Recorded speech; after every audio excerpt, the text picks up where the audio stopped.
अब मंथरा जैसे माता कैकेयी के पास सूचना देती है कि अरे कैकेयी मैया, तुम्हें पता है राम जी का राज्य अभिषेक होने वाला है और तुम अभी तक ऐसे बैठी हो।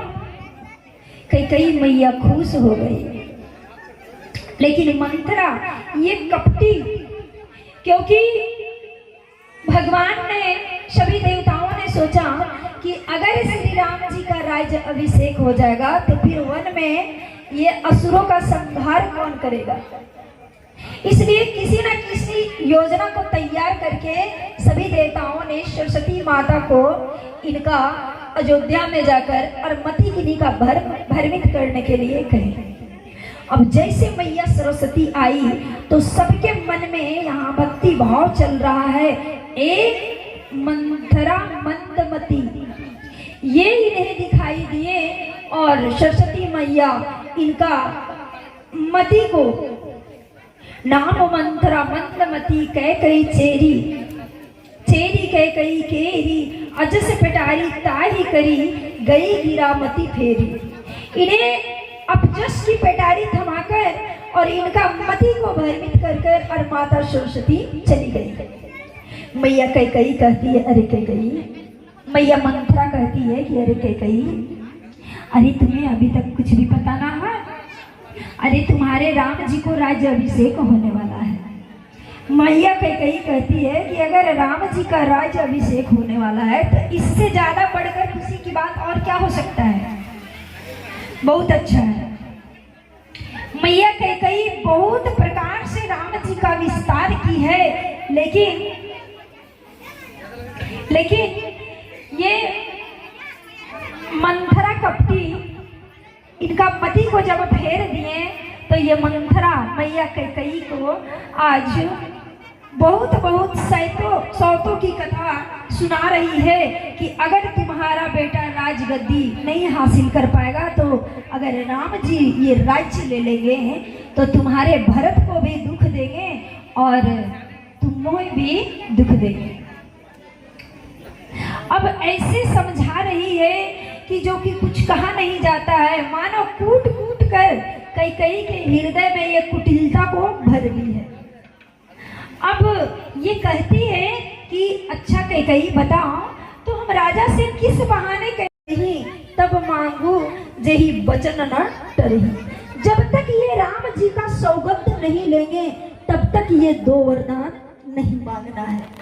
अब जैसे इतना सिखाती है मैया कैकेयी क्या करती है कि कोप भवन को चली जाती है।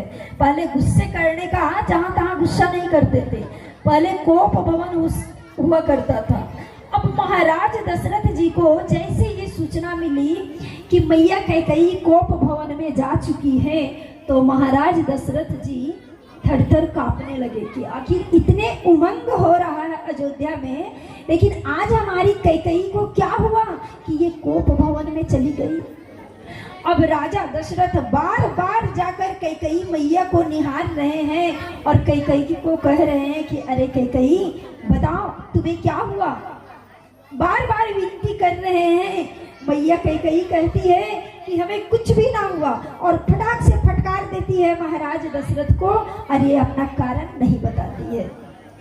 राजा कहते हैं कि अच्छा तुम मांग लो, तुम हमसे क्या चाहती है मांग लो, पर अपना गुस्से की कारण बताओ।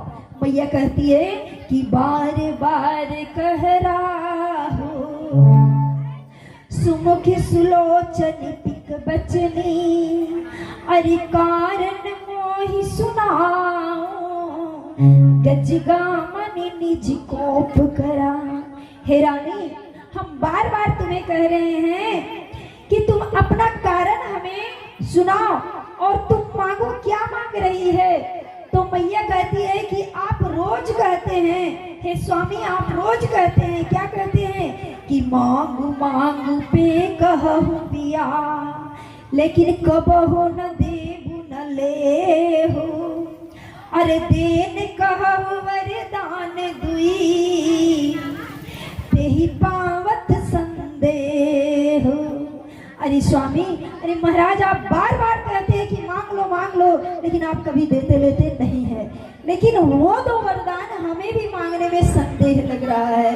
तो राजा कहते हैं कि रघुकुल रीति सदा चली आई और प्राण जाई पर वचन न जाई। अरे देवी, ये रघुकुल की रीत है कि प्राण जा सकते हैं पर वचन कभी टल नहीं सकता है। लेकिन आज की समाज की रीत क्या है माताओं?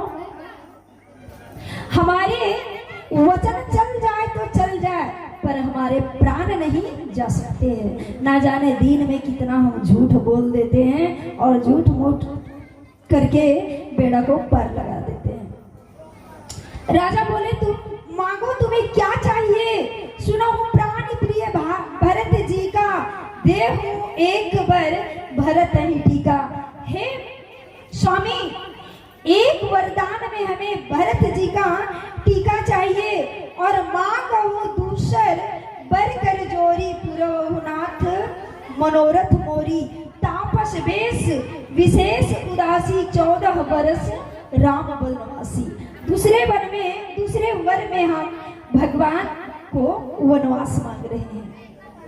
अब जैसे महाराज दशरथ जी ने ये दो वरदान अपने कानों से सुने तो इन्हें ऐसा लगने लगा कि अब हमें अपने जीवन को दान करना पड़ेगा। अरे मांगना ही था तो मेरे प्राण मांग लेते, पर ये राम को हमें देत नहीं बनता है। हम कैसे इन्हें 14 वर्ष के लिए है कई भरत जी का राज्य मांग रही है, बहुत अच्छा बात है। कम से कम राम जी को कम से कम अयोध्या में रहने दो। मैया कहती है कि वाह, यही बात के कारण हमने वरदान नहीं मांग रहे थे, लेकिन हे महाराज आपने जिक्र किया तो हम वरदान मांगे। महाराज दशरथ जी जैसे इतना वचन सुने वह मूर्छित होकर गिर पड़े और इधर क्या हुआ कि वो मूर्छित होकर गिरे हैं और समस्त अयोध्या में आज उत्साह मनाया जा रहा है कि कल सुबह राम जी का राज्याभिषेक है। लेकिन महाराज दशरथ जी अगर गुरु जी का बात मान लिए रहते तो आज महाराज दशरथ जी को एक गति ना भोगना पड़ता। माता कई बार कहती है कि हे स्वामी, अगर राम वन को नहीं जाएंगे तो हम मरेंगे और राम वन को जाएंगे तो आप मरेंगे। अब फैसला करो, हम मरेंगे आप मरोगे। कई मैया कहती है कि हम मरेंगे ना महाराज, तो जब अयोध्या के गलियों से आप निकलिएगा गुजरिएगा ना तो सभी ये अयोध्यावासी आपको कलंकित जीवन करके रखेंगे, और जब आप मरेंगे तो हम ये अयोध्या के राजमहलों में रहेंगे। हमें ये अयोध्यावासी भले आपस में विचार करेंगे, कहेंगे, लेकिन हमें लज्जित नहीं करेंगे। लेकिन हे महाराज सुनो, कान खोलकर सुन लो कि कलंकित जीवन जीने से अच्छा हम मर जाए। ये वचन कौन कह रही है? माता कैकेयी। महाराज दशरथ जी समझ गए कि ये कैकेयी ये तो हमें जान लेने के लिए आई है। जैसे एक काली सर्पिनी लोगों को डसने के लिए आता है, ये समझ गए कि ये कहीं नागिन से कम नहीं है। महाराज दशरथ अपने मन में पश्चाताप कर रहे हैं और कहे कि हम सोए के सोए रह गए, हम जगे नहीं। जिस समय हमारे गुरु जी राज अभिषेक के बारे में हमसे कहें, उस समय हम राम जी का राज अभिषेक नहीं किए। अर्थात हम शुभ कर्म को छोड़कर और ये मोह की जाल में फंस गए। संत जन कहते हैं कि आप तो सो गए। संतों का भाव लगता है और कहते हैं, हो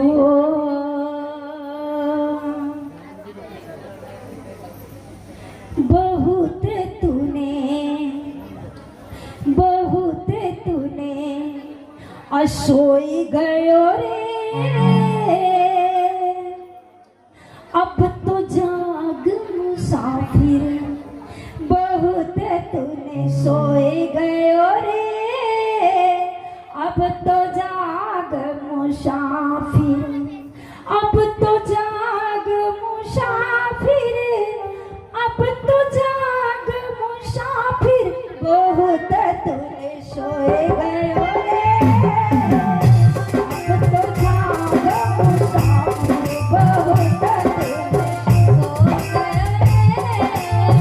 अब तो जाग मुसाफिर, बहुत तूने सोए गयो रे। अब तो जाग मुसाफिर, बहुत तूने सो गयो रे।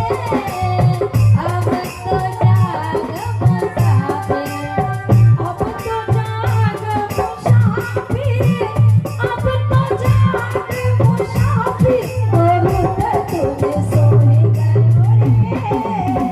अब तो जाग मुसाफिर, बहुत तूने सो गयो रे। अब तो जाग मुसाफिर। आप लोग भी सोए हैं क्या? जागे हैं ना? बताइए जरूर है।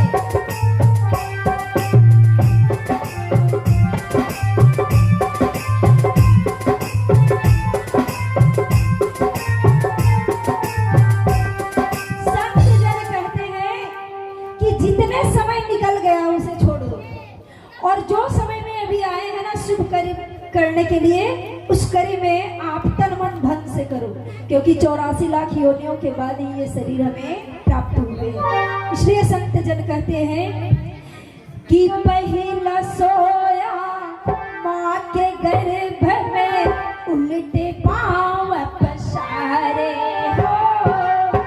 पहले सोया माँ के गर्भ में, उल्टे पाँव पसारे हो।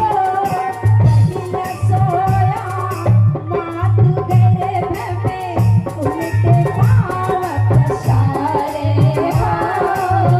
पहले सोया माँ के गर्भ में, उल्टे पाँव पसारे।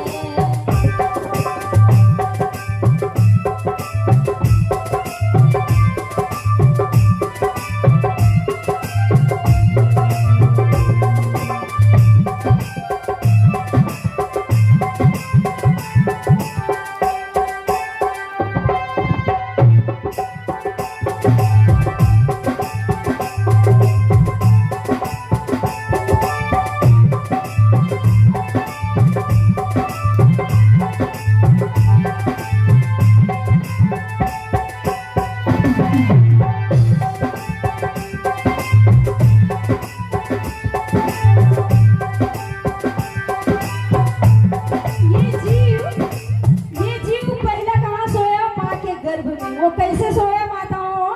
उल्टे पाँव को पसारे हुए। आप थोड़ा सा चिंतन करो कि अभी हमें उल्टे पाँव अगर कोई रूम के अंदर लटका दे तो हम 1 घंटे भी मुश्किल से जीवित नहीं रह पाएंगे, लेकिन ये 9 माह गर्भ में उल्टे पाँव पसार कर रहा, और जब भगवान आए तो ये वचन दिया कि जब हमें यहाँ से निकालोगे ना तो आपका भजन करेंगे। पर ये कहाँ खो गया? कहते हैं कि पहला सोया माँ के गर्भ में, उल्टे पाँव पसारे हो। पहले सोया माँ के गर्भ में, उल्टे पाँव पसारे हो। भक्ति करके बाहर आया, भक्ति करके बाहर आया। जब ये भक्ति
दूसरा सोया दूसरा सोया तिरिया प्रेम में गले में बहिया जाते हो। दूसरा सोया तिरिया प्रेम में गले में बहिया जाते हो।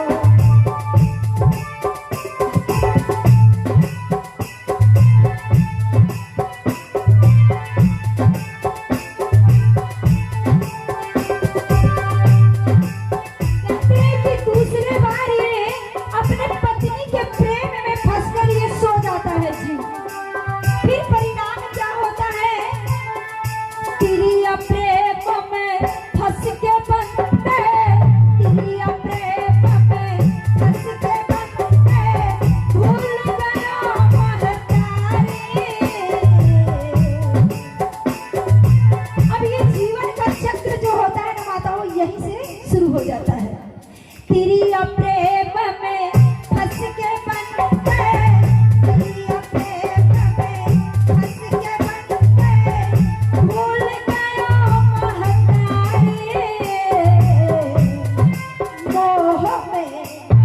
मोह में फंस गयो रे, अब तो जागो मुसाफिर बहुत सो लियो रे, अब तो जागो मुसाफिर बहुत सो गयो रे, अब तो जागो मुसाफिर बहुत सो गयो रे, अब तो जागो मुसाफिर बहुत सो गयो रे, अब तो जागो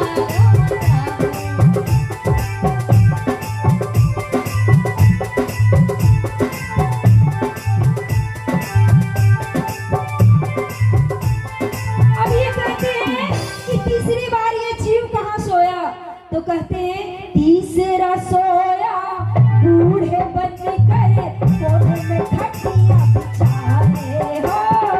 तीसरा सोया बूढ़े बन कर कोने में खटिया बिछाए। चलन फिरन की शक्ति ना है, चलन फिरन की शक्ति ना है, सेवर करारो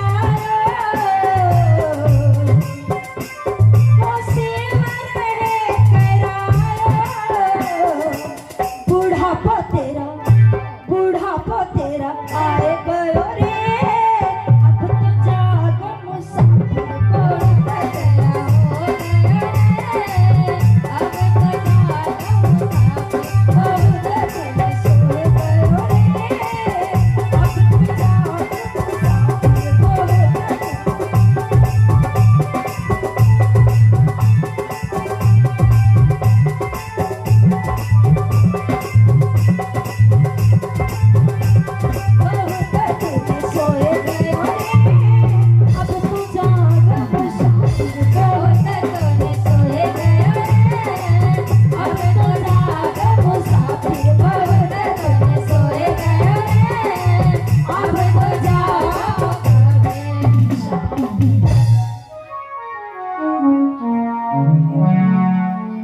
सोते सोते इतना दूर तक सो गए कि राम जी का राजाभिषेक कभी नहीं कर पाए। भगवान को ये आराध्य नहीं बना पाए।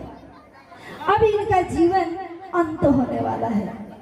मैया कैकेयी का जो वर मांगना था मांग लिए।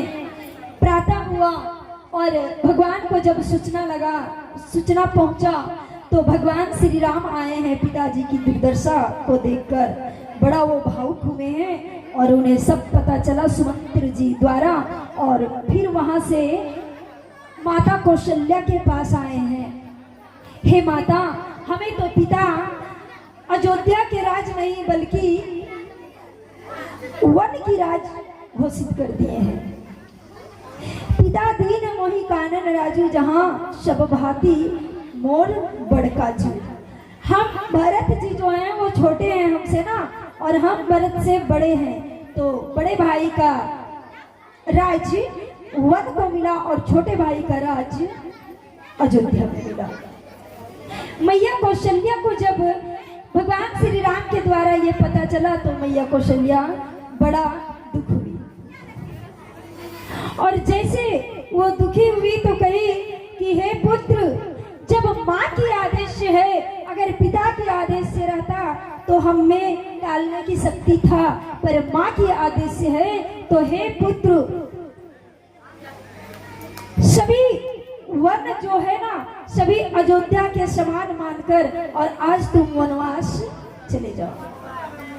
श्री राम जी जैसे वनवास के लिए तैयार हुए तो मैया सीता कही थी, और जब ये सूचना लगा कि आज हमारे पतिदेव वनवास को जा रहे हैं, मैया सीता दौड़ी दौड़ी आई और मानो अपने अंगुष्ठ से माता धरती को वो खोद रही है, क्योंकि वो अपनी मन की बात किसे कहे, मन की बात तो हमें हमेशा अपनी माँ को बताया जाता है।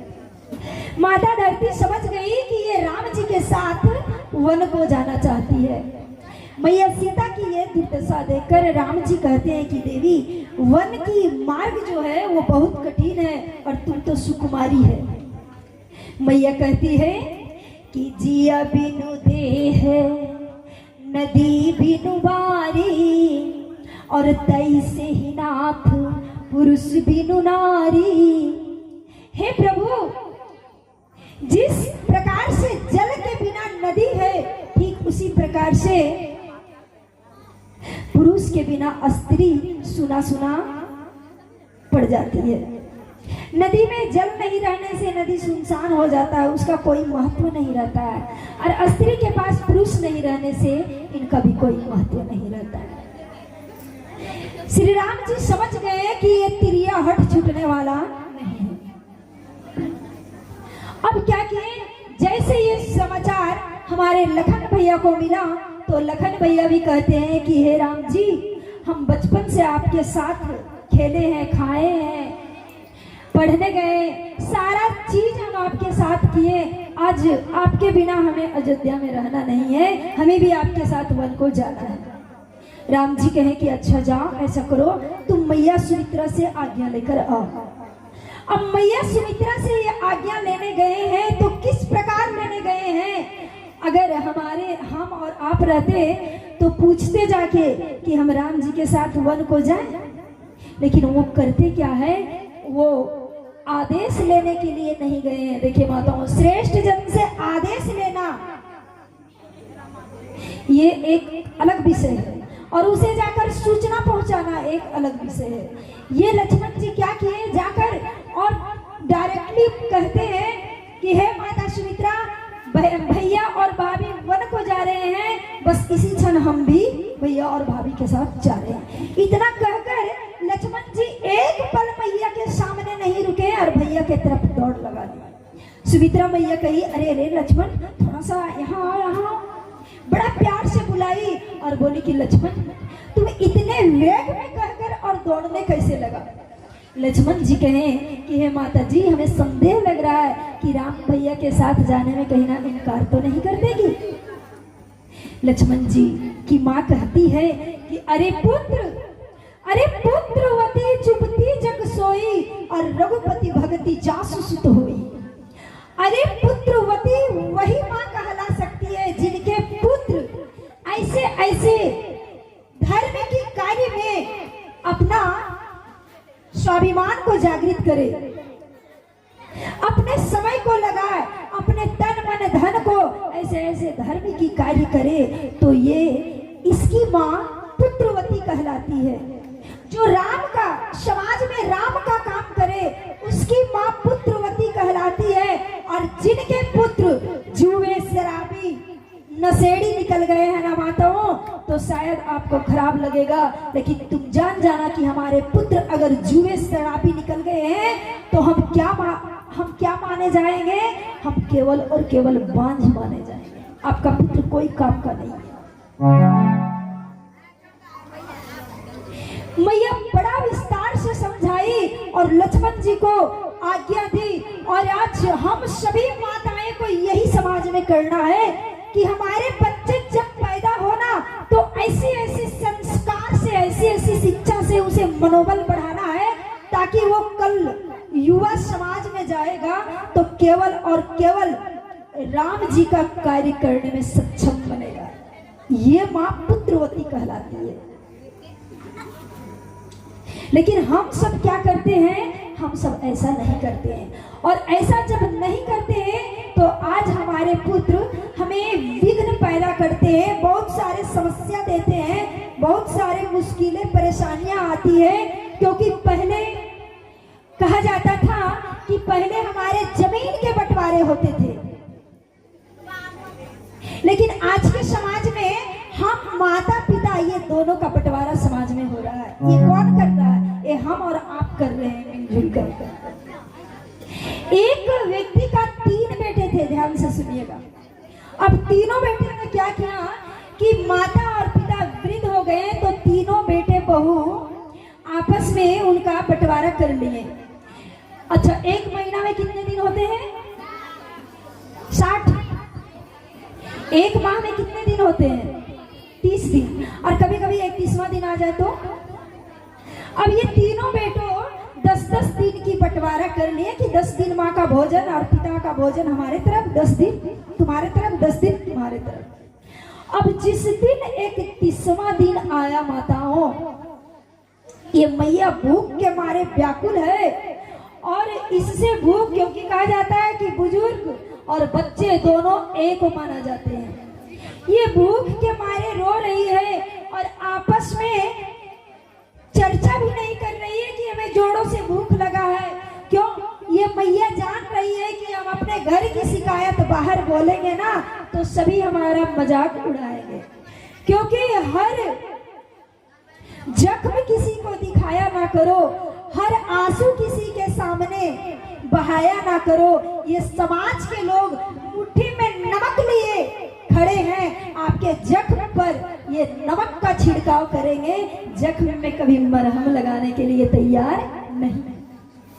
ये मैया समझ गई कि हमें दुख को किसी को नहीं सुनाना है। किसको सुनाना है? तो राम जी को सुनाना है, जो राम जी हमारे पुत्र की संतान की उत्पत्ति करवाए। अब राम जी क्या करें? अपने तो संस्कार से कुट कुट कर इन्हें भर दिए है ना कुविचार। ये मैया पश्चाताप करके और कहती है, आइए हम सब कहेंगे और ये भजन के माध्यम से हम अपने बच्चों को संस्कार देंगे। बोलिए राम कृष्ण भगवान की जय।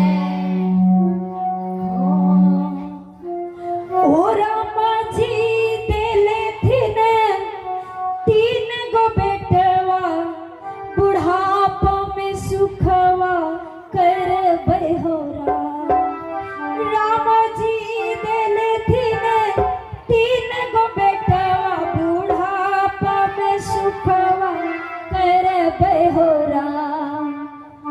और तीनों हो पुतहिया राम जी दिल थी, बुढ़ापा में सुख नहीं करबे हो राम। तीनों हो पुतहिया बुढ़ापा में दिल थी, तीनों सुखवा करबे हो राम।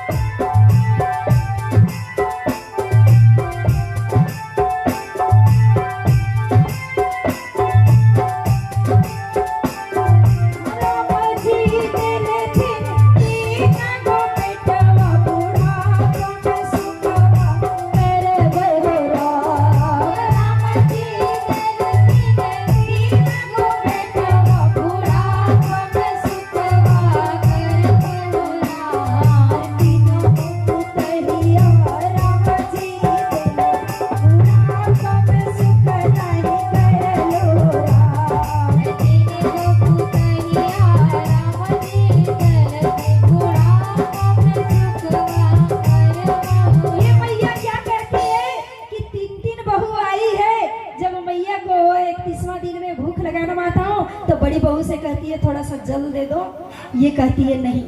दूसरी बहू से कहती है थोड़ा सा चावल दे दो, बोलती है नहीं। तीसरी बहू से कहती है दतुअन तो कम से कम दो, बोली वो भी नहीं मिलने वाला है। ये कहती है मैया रोते बिलखते राम जी से कि पानी मांगोगे लिए पड़े के पुतरी, लोटावा पटकिए दिल पे होगा। पानी मांगोगे लिए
ये कहती है कि ये हो रे दुखवा राम जी सुनती वही हमर दुखवा हरती हो ये हो जो दुखवा राम जी सुनती वही हमर दुखवा हरते हो ए हो जो दुखवा राम जी सुनती वही हमर दुखवा हरती हो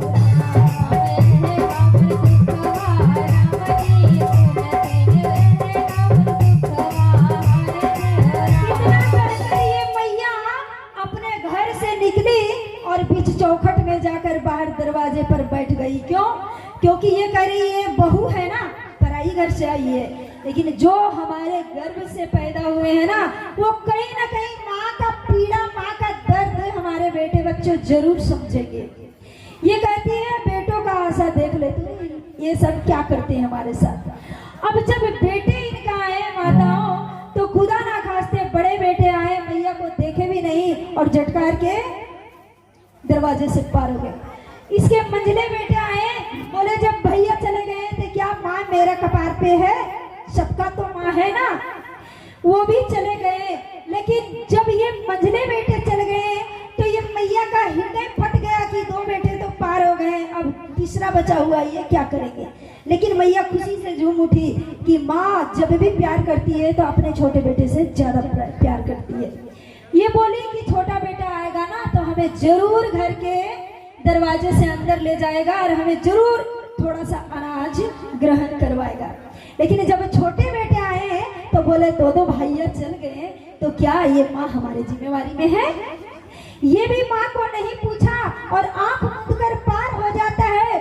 मैया का कलेजा मानो टुकड़ा टुकड़ा हो जाता है। मैया कहती है कि नौवेरे महीना बेटा घरे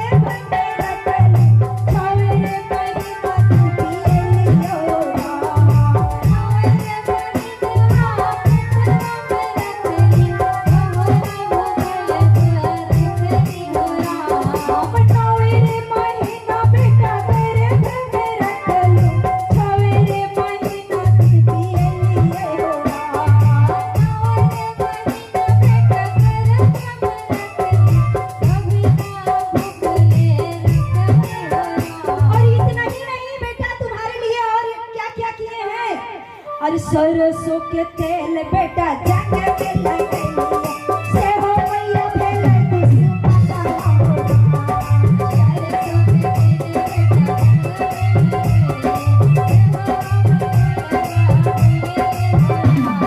सरसों के तेल बेटा जाके के लगैया वही मैया भेले दुश्मना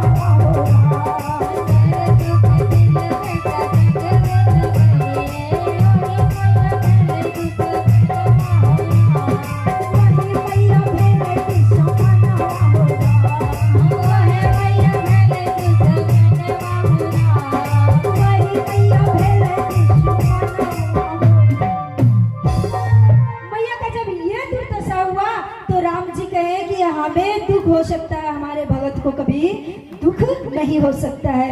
राम जी उन पर कृपा किए और मैया को कहते हैं कि ये दुनिया अब तुम्हारे लायक नहीं है, अब तुम हमारे लोग चलो। ये मैया कहती है कि जब जब हमें संकट से बचाते हैं तो हमारे आराध्य ही बचाते हैं। मैया कहती है कि रामा भगवान भेज दिलती डोलिया हो हम डोलिया चढ़ी जय रामा भगवान भेज दिलती डोलिया हो हम डोलिया चढ़ी जय।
सुन लो इनका बात।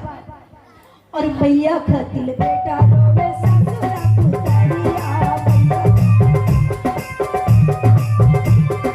मैया खातिर बेटा रोवे ससुरा पुतरिया, मैया खातिर बेटवा रोवे ससुरा पुतरिया। ये दिखावा करने के लिए रो रहे हैं, इन्हें तो पानी देने वाला भी कोई नहीं है।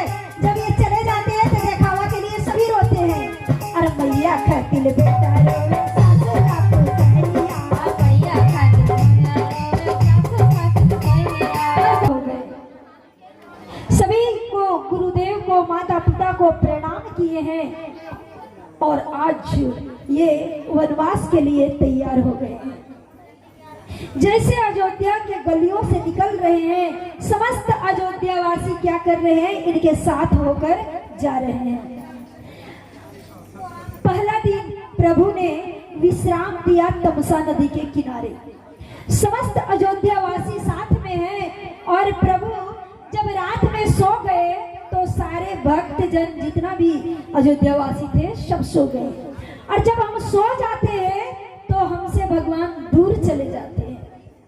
जैसे सब सोए थे, सुमंत्र जी को इन्होंने जगाया और कहा, रथ ऐसे हाँको कि ये अयोध्यावासी को पता नहीं चले कि राम जी किस ओर गए, किस दिशा में गए।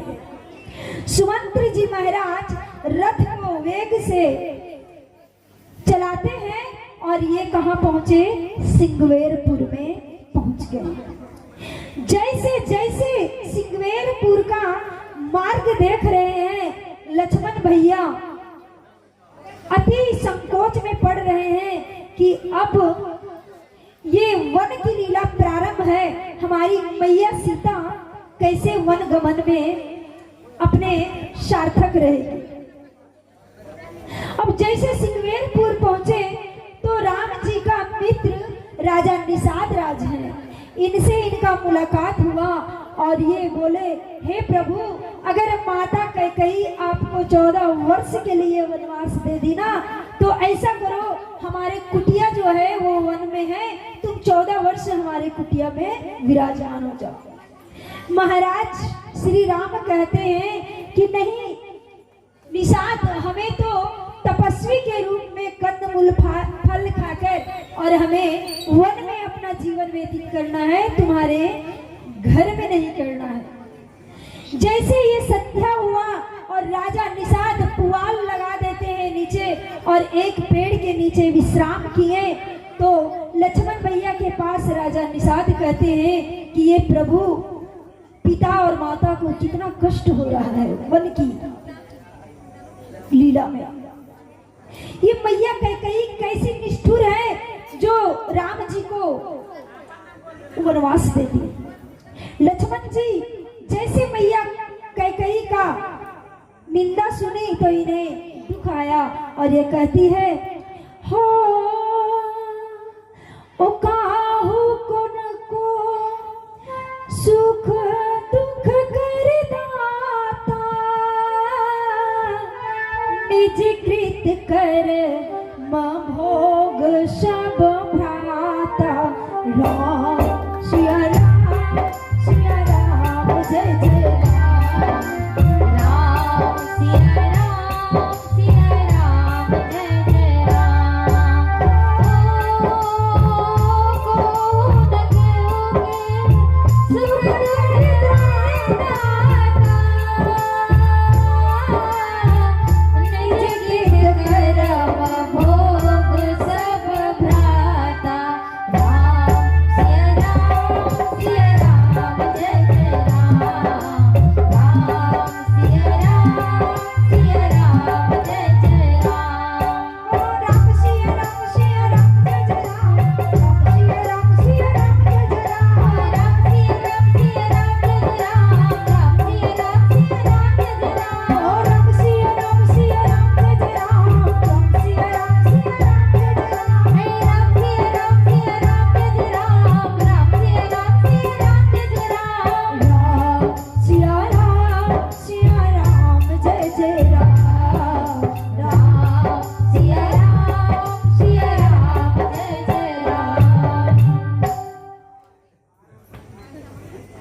एक चढ़ावा आया है माता रानी के चरणों में, जो इस प्रवचन का समीप तो नहीं है, लेकिन दूर से ही सुनकर और इस प्रवचन से खुश होकर, कथा से खुश होकर और भजन से खुश होकर माता रानी के चरणों में चढ़ावा आया है, उनके लिए वो है श्रीमान उमेश जायसवाल जी की ओर से, जो कि माता रानी के चरणों में चढ़ावा आया है 151 रुपये का। और आज जो इस प्रवचन में जो चढ़ावा आया है, खुशबू कुमारी और लक्की कुमार उसकी माँ खुशबू कुमारी की ओर से, गांव संग्रामपुर की रहने वाली है और यहाँ उनका शायद मायके है, उनकी ओर से चढ़ावा आया है माता रानी के चरणों में प्रसाद और कुछ दान दक्षिणा भी आया है। चलिए माता रानी इनकी हर मनोकामना पूर्ण करे। बहुत बहुत धन्यवाद। अब ये जैसे लक्ष्मण भगवान समझाने लगे कि हमें किसी भी दोष किसी को नहीं देना चाहिए, सब अपने कर्म से हम दुख को झेलते हैं, इनमें किसी का दोष नहीं देना चाहिए। और भगवान का लीला लक्ष्मण जी बताने लगे, हे निषाद राज, भगवान तो ब्रह्म है, भगवान कभी सुख नहीं भोगते हैं, कभी दुख नहीं भोगते हैं, ये तो परम स्वतंत्र है। अब जितना विचार करना था ये विस्तार करके सुना रहे हैं। और उसी क्षण केवट जी महाराज झाड़ी के बगल से सब भगवान की लीला को श्रवण कर रहे हैं। ये समझ गए कि ये ब्रह्म आए हैं और कल प्रातः ये हमारे गंगा नदी से पार होने के लिए अवश्य आएंगे।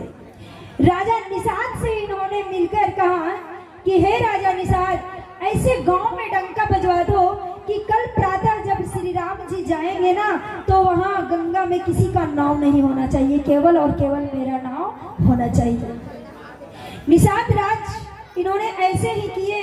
और आज प्रभु श्री राम, मैया जानकी और लक्ष्मण जी जब प्रातः सुबह हुआ तो ये गंगा के तीर पर पहुंच गए। केवट जी महाराज जैसे देखे कि राम जी आए हैं, हरिओम हरिओम। एक चढ़ावा और आया है हरिमंदिर टोला निवासी श्रीमान भागीरथ जी की ओर से 101 रुपये का चढ़ावा आया है माता रानी के चरणों में। माता रानी उनकी हर मनोकामना पूर्ण करे। धन्यवाद। बोलिए राम कृष्ण भगवान की, देव के देव महादेव की। तो भगवान ने जैसे पता चला कि भगवान आ रहे हैं, केवट जी महाराज क्या करते हैं, नाव को बीच गंगे में ले जाकर और वो वहीं स्थापित हो जाते हैं। भगवान कहते हैं कि अरे केवट, हमारे समीप आ जाओ, क्योंकि हमें शीघ्र अतिशीघ्र गंगा माता के उस पार जाना है। केवट जी महाराज कहते हैं कि नहीं प्रभु, ये नहीं हो सकता है। जब तक हम आपके चरण को नहीं धो लेते हैं, तब तक हम गंगा का किनारा नहीं लगा सकते हैं। क्यों? क्योंकि हम जानते हैं प्रभु, क्या जानते हैं? हो चरण कमल रज कहु सबको, चरण कमल रज कहु सबको। कहा कि नहीं नहीं, ऐसा नहीं होता। अरे हाँ, एक बार हो गया, हर बार ऐसा थोड़ा ना होता है। केवट जी को मन में भरोसा नहीं हुआ। बोले प्रभु, जब तक आपका चरण नहीं धोएंगे तब तक उस पार जाने नहीं देंगे। अब केवट जी अपने पत्नी को बुलाकर, क्योंकि शुभ कार्य करना रहता है माताओं, तो पति और पत्नी दोनों को साथ करना चाहिए। आज ब्रह्म की चरण धो रहे हैं तो अपनी पत्नी को लेकर, कठौते लेकर बुलाते हैं और दोनों पति पत्नी भगवान की चरण कमल लेते हैं और धुलते हैं। चरणों को धोकर और समस्त गंगा जली वो भगवान चरणामृत केवट जी महाराज अपने पान कर पकड़ लेते हैं। भगवान कहे अब गंगा का उस पार लगाओ। केवट जी महाराज कहते हैं नहीं, अभी नहीं हुआ है, अब हमारे पत्नी जो आई है इसे तो चरना अमृत देने दो।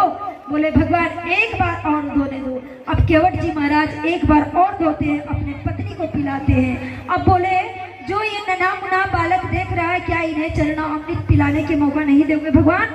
एक बार कृपा करके रघुवीर एक बार और चरण धोने दीजिए। अब एक बार फिर चरण धोया और अपने बच्चे को चरना अमृत दिया केवट जी महाराज। और फिर तब लक्ष्मण भैया क्रोध में आए, बोले केवट ध्यान लगाकर सुनो, अब गंगा के उस पार हमें ले जाओ। बोले कि अगर लक्ष्मण जी गुस्से में आते हैं वेश में ना, तो ये फटाक से अपना तीर धनुष निकालते हैं। बोले महाराज आज हमें मार दोगे ना, फिर भी हमें किसी चीज का डर भय नहीं है। क्यों? कहते हैं कि मरने वक्त भगवान का नाम मुख पर रहना चाहिए और गंगा जली का जलपान करना चाहिए। आज दोनों हमारे इधर भी लड्डू और इधर भी लड्डू, दोनों हाथ में लड्डू है, अगर मार भी दिया तो कोई बात नहीं।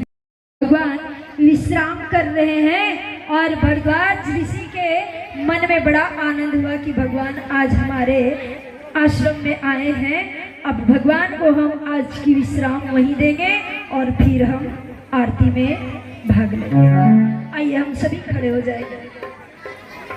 बोलिए राम कृष्ण भगवान की जय।